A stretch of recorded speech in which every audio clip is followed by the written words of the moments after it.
I'm no amazing woman. I have an amazing team, and I work with amazing farmers.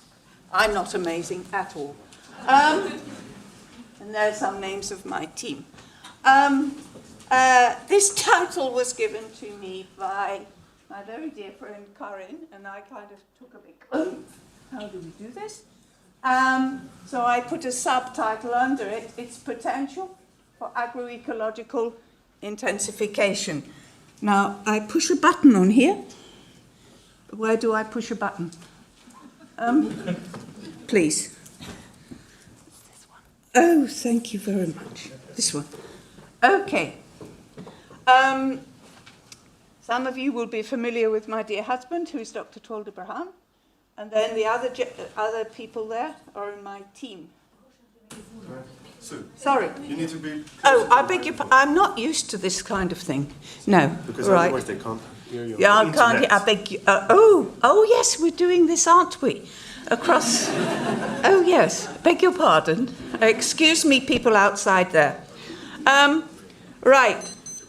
My dear husband is Dr. Twalda Burhan, the equivalent of the environment minister in Ethiopia, and the Hailu Araya, Fanto Ejigul, and Arif Aini Asmalash are my real drivers. Okay. Now, this book actually, this presentation is based on a chapter from a book which FAO, Nadia Shalaba of FAO and Limli Ching of TWN, myself managed to actually pull together and get published last year. It's called Climate Change and Food Systems Resilience in Sub-Saharan Africa, and Twalda and I contributed the first chapter. Now, what are Africa's challenges in meeting food security? Africa is generally regarded as a basket case for agricultural products, except it ships out an awful lot of high-value stuff to the developed world. One of the challenges, which people don't see because of the way world maps are drawn, is that Africa is the second largest continent after Asia. It is over 3,000 million hectares. 1/3 of that is dry. 2/3 of it are not dry. Hence, its agriculture is not monolineal. It is highly diverse. And I'll come back to that. It has both traditional knowledge and genetic resources, which are highly undervalued and poorly studied.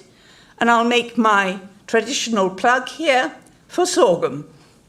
Everybody pushes maize, but maize is not Africa's crop. Sorghum is Africa's crop. And unfortunately, in the 1960s, 70s, IDRC supported good research in sorghum, and then it went under the table, except in supplying animal feed for American food factories. Africa is also the least populated of all the continents, and you can't do development unless you have people. The Congo Democratic Republic is the size of Europe, but has a population the same size as Belgium. Another of Africa's challenges, but it's also an opportunity, is it's very young. 75% of the population is under 30. But it has lost and continues to lose countless people, lost in the past through the slave trade, and it continues to lose its brightest and best to the brain drain. Why? Because infrastructure investment in Africa has been pathetic, despite many schemes like the intercontinental road system, etc. The only place you get infrastructure is where there are extractive industries, particularly minerals. And we have a very poor R&D investment. Hence, our brightest and best don't want to stay in Africa unless they're dedicated again, like my dear husband and some of his others I know. And unfortunately, because of this, it is continuously disturbed by conflict. And you cannot have development without peace and security. Now, very fortunately in Ethiopia, since 1991, we have now more than 20 years of peace. And our development, we're now one of the fastest developing countries in Africa. It's over around 11% a year. So I think, and we're also highly populated. We're the third most populous country in the continent. But let me go back to Africa's agricultural diversity. This is from a study done for FAO by a gentleman called Dixon and colleagues, published in 2001 on agricultural systems of the world and their relationship to poverty. And I expect there's a kind of button thing. Well, I may, I'll stop talking, I'll come to this. But you see the patterns here? Yes, we do have linear groups. That's across the Sahara, and there's the big Sahara in the middle. But just look at the area south of the Sahara, how complicated and diverse that is. And this is a map produced in 1983 for UNESCO by Professor White, Oxford University. These are the floristic regions, or the regions of regional endemism. This is in plant, he looked at it for plants. Somebody called Jonathan Kingdom looked at it from the point of view of animals. The correlation is very high. So you can see here, you go from this to this. We have a fantastic natural diversity in systems, and including agricultural systems. There are 18 major systems in Africa. This diversity is the norm for the African farmer. 10 or more crops plus livestock are grown by most farmers. It's not quite as high as my dear friend Chito and his friends in the Philippines, where it can go over 100 crops on a farmer's farm, but it's still pretty high. And it's smallholder farmers, mainly women, who are the main producers. Africa is fed by women, not by men. And it is 4 farming systems identified by Dixon and colleagues: maize mixed, cereal root crop mixed, root crop, and agro-pastoral millet sorghum, which provide the livelihoods for half the population of Africa and occupy 42% of the land area in sub-Saharan Africa. Now back to this map, and excuse me friends out there, but I'm going over here. Look, it's this. Here. Up here. All right. This is that is what Jonathan Kingdom calls Africa's Great Green Belly. That's the Congo Basin. Actually, it is incredibly rich. But the majority of the farmers are where the green and purple and blue. I come from where the purple and brown is, up in the corner. That's Ethiopia. So this is our potential. So therefore, before we can have a green revolution for Africa, we need a brown revolution. And this term is not mine. It is actually a term produced by Howard Buffett, Warren Buffett's son, Howard Buffett, at the World Food Prize ceremony, where a distinguished Ethiopian lost academic, got the World Food Prize, and he stood up and said, before you do a green revolution in Africa, please do a brown revolution. And AGRA actually has a very serious program on integrated, improved soil management. The soil needs to be built up and maintained through establishing effective cycling of nutrients. We need to really go back and, with modern technology, improved understanding of microorganisms, there's a lot we can do to recycle our wastes into really good organic fertilizers and make them transportable and available for farmers. So it's compost, including that from bioslurry, the cheapest and best for me alternative source of energy is the biogas digester.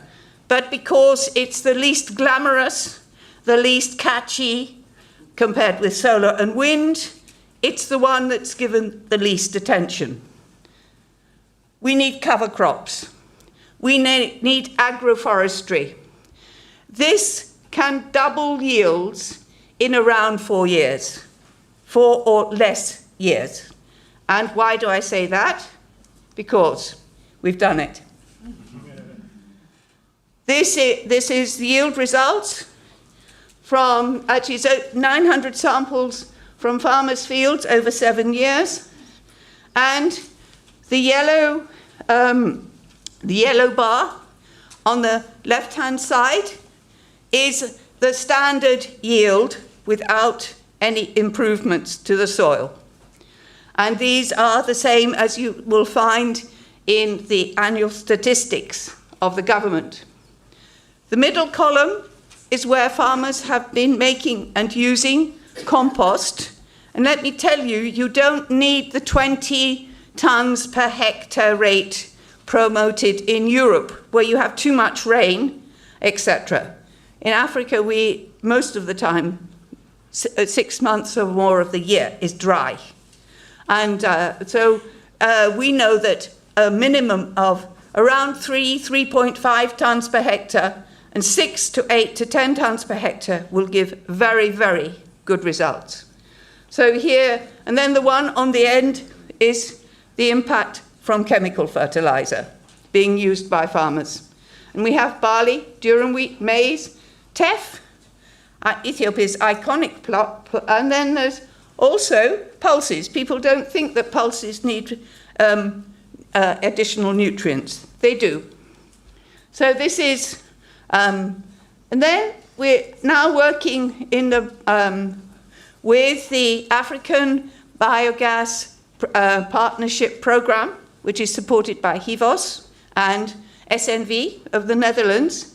We're looking at what you can do with the bioslurry, and this is the first lot of results from a very degraded area in eastern Tigray. This is wheat. This is just 1 year. So the chemical fertilizer is giving a good improvement. But look, the nearly doubling of yield doesn't come with the chemical fertilizer. It comes from the use of the compost. And I can tell you that actually with systematic management of bioslurry, you can actually get compost in 30 to 40 days, fully mature, usable compost. Whereas pit composting, etc., it's a 3 to 4 months. So this is just from 1 year's use of bioslurry compost. This is from a paper, Sustainable Innovation Briefs, which are being produced from the University of Gothenburg with, that's an Ethiopian there, but under the tutelage of John Holmberg, who was in the Stockholm Plus 40 meeting, and an agricultural economist friend of his called Gunnar Collin. And Manali Kasai and Precious Sikali, Precious is from Zimbabwe, they did one of these analyses like Olivier de Schutter has done on the impacts of sustainable ecological agriculture. And please let me point out here that this is minimal inputs, increased outputs, including the carbon sequestration. What is interesting is the highest input comes from kitchen waste. So we were talking about what do we do with our urban waste. Here's one of the very important outputs to actually boost urban agriculture and kitchen gardens. The second one, not surprisingly, is smallholder irrigated because they have access to water. And then you see the others. And although rice is the most productive crop in the world, average 2.5 tons per hectare of paddy, it actually gives you the least return from ecological agriculture unless you go for SRI. And if I get a minute out of you, I might say something more about SRI and SCI at the end. But anyway, you can see here. So this is affordable, it's doable, and it's going to meet the agriculture is a source of problems, but it is also properly managed. It can be part of the solution to our climate change problems. So this is what this work demonstrates. And Olivier de Schutter, in his in his policy brief on the right to food, shows this very, very clearly also. Now, the African Union has also recognized this potential. In January 2011, they came up and endorsed decision on organic farming. And I'm not going to read it to you, but here it is in black and white. And the most thing is initiate and provide guidance for an African Union-led coalition of international partners on the establishment of an African organic farming platform based on available best practices, and provide guidance in support of the development of sustainable organic farming systems and improve seed quality. We do need seed for organic farming, not for NPK farming. Okay, so now, thanks to the enthusiasm of my dear friend Dr. Karin Höök and the interest of CEDA and the Swedish government, we've started something. Last year we got together, following that decision, with a representative, she's a Kenyan lady, Dr. Sarah Alembo, from the AU, and then a group of us got together and we came together and we developed this ecological organic agriculture initiative for Africa, a kind of concept note, a rather substantial concept note, with 6 pillars. One is research, training and extension. 2 is information and communication. And Hans Herrens Institute, BioVision, is the one running that one. Value chain and market development. Nogamu of Uganda is running that one. Networking and partnerships.